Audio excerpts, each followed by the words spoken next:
Bapak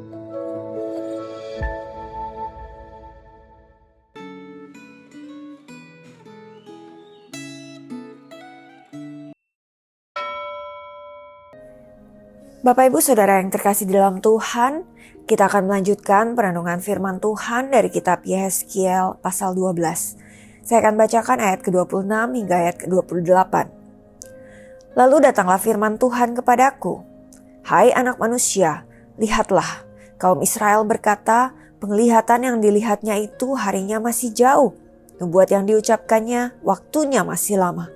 Oleh karena itu katakanlah kepada mereka, beginilah firman Tuhan Allah, tidak satu pun dari firmanku akan ditunda-tunda lagi. Apa yang kufirmankan akan terjadi, demikianlah firman Tuhan Allah." Mari kita berdoa. Tuhan Bapa yang baik, kami sungguh bersyukur untuk kesempatan kami masih boleh hidup hari ini. Tuhan, saat ini kami mau membaca dan merenungkan firman Tuhan. Bukalah hati dan pikiran kami Tuhan, supaya kami boleh sungguh memahami firman Tuhan.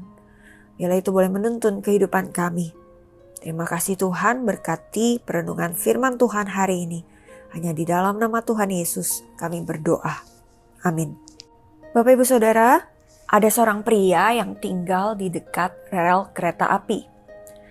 Mula-mula setiap kali ada kereta lewat, dia selalu terkejut dan terbangun karena suara kereta yang sangat keras.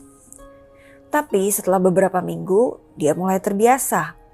Dan suara kereta sudah tidak lagi mengganggu tidurnya. Suatu malam gas di rumahnya itu bocor. Nah, para tetangga berusaha untuk membangunkannya. Ada yang memukul pintu, berteriak memanggil namanya. Tapi dia tidak juga terbangun. Ia sudah terlalu terbiasa mengabaikan suara keras. Sehingga bahkan di saat bahaya datang, ia merasa tidak bisa dan tidak perlu untuk terbangun. Begitulah kondisi hati manusia. Kalau kita mengabaikan suara hati nurani, peringatan dan teguran firman Tuhan, serta bisikan atau dorongan Roh Kudus, maka hati kita ini akan menjadi kebal dan kehilangan kepekaan. Bacaan Alkitab hari ini adalah guncangan keras Allah untuk membangunkan umatnya yang telah mati rasa. Mereka larut dalam kebiasaan rohani yang mematikan. Punya mata, tapi tidak melihat. Punya telinga, tapi tidak mendengar. Masalah mereka ini bukan kekurangan firman Allah, tetapi hati yang menolak untuk merespons. Oleh karena itu Bapak Ibu, Tuhan memerintahkan Yehezkiel untuk melakukan tindakan simbolis, yaitu berkemas seperti orang buangan, menggali tembok dan keluar pada malam hari, seperti ayat 3-6. Inilah drama profetik yang memperlihatkan bahwa pembuangan itu nyata dan akan segera terjadi. Umat Allah yang hidup dalam ilusi terus berkata, penglihatan dan nubuat itu untuk masa yang masih lama, masih jauh.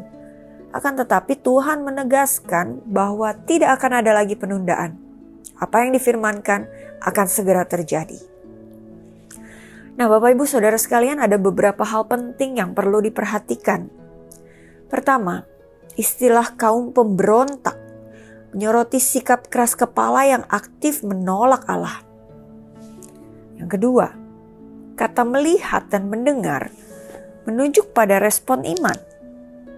Melihat itu berarti memahami, dan mendengar berarti taat. Namun, umat Tuhan menolak untuk memahami maupun menaati firman-Nya. Menunda untuk bertobat adalah ekspresi ketidakpercayaan kepada Allah. Dan yang ketiga, tidak ditunda-tunda berarti Tuhan tidak akan menarik ulur firman-Nya. Ia akan segera melaksanakan apa yang dikatakannya. Sekalipun Israel keras kepala, Allah masih berbicara, masih memperingatkan dan mengundang mereka untuk kembali.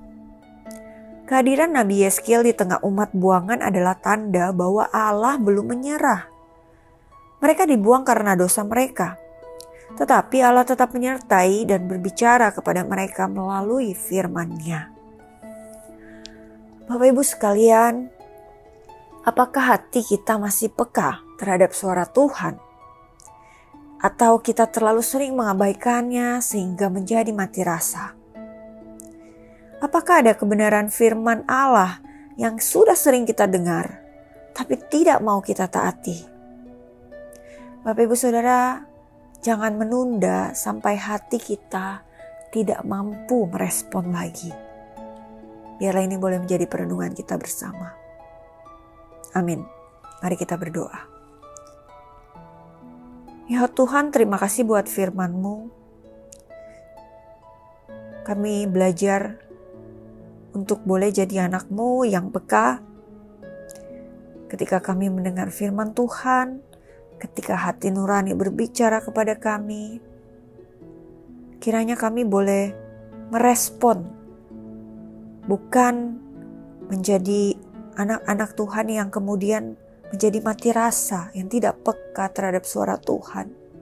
Ampuni kami Tuhan kalau kami masih sering tidak peka. Karena itu biarlah firman Tuhan hari ini menguatkan setiap kami dan mengubahkan hidup kami.